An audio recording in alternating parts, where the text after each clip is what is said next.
আসসালামু আলাইকুম বন্ধুরা, সকলে কেমন আছেন? আশা করি আলহামদুলিল্লাহ সকলে ভালো আছেন। বন্ধুরা, আজকে আমি যাচ্ছি আমার বউকে নিয়ে হসপিটালে। আমার বউ 9 মাসের ডেলিভারি পেশেন্ট আছে। তো হঠাৎ রাত্রেবেলা সন্ধ্যাবেলার দিকে ব্যথা ব্যথা করছিল, তো নিয়ে যাচ্ছি। আজকে ওয়েদারটা এমনি খারাপ আছে, হসপিটালে নিয়ে যাচ্ছি। দেখছেন পুরো মেঘলা মেঘলা ওয়েদার, সারা রাত ধরে তো বৃষ্টি, কিছু কিছু জায়গায় পুরো জল জমে গেছে বৃষ্টি হওয়ার কারণে। ঠিক আছে, তো আপনাদের কাছে একটাই অনুরোধ, আমি আজকে নিয়ে যাচ্ছি হসপিটালে, আপনারা সকলেই তার জন্য আশীর্বাদ এবং দোয়া করবেন যেন আমার বাবুটা সুস্থভাবে, ওপরওয়ালার ইচ্ছায় সুস্থভাবে ওর মা এবং বাচ্চা নর্মাল ডেলিভারি করিয়ে যেন আমার ঘর অবধি আসতে পারে। সকলেই আমার জন্য দোয়া করবেন, অবশ্যই দোয়া করবেন।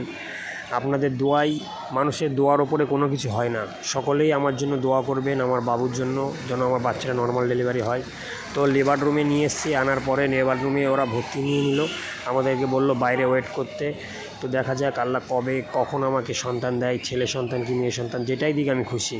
তো সকলে দোয়া করবেন, দেখা হচ্ছে নেক্সট ভিডিওতে।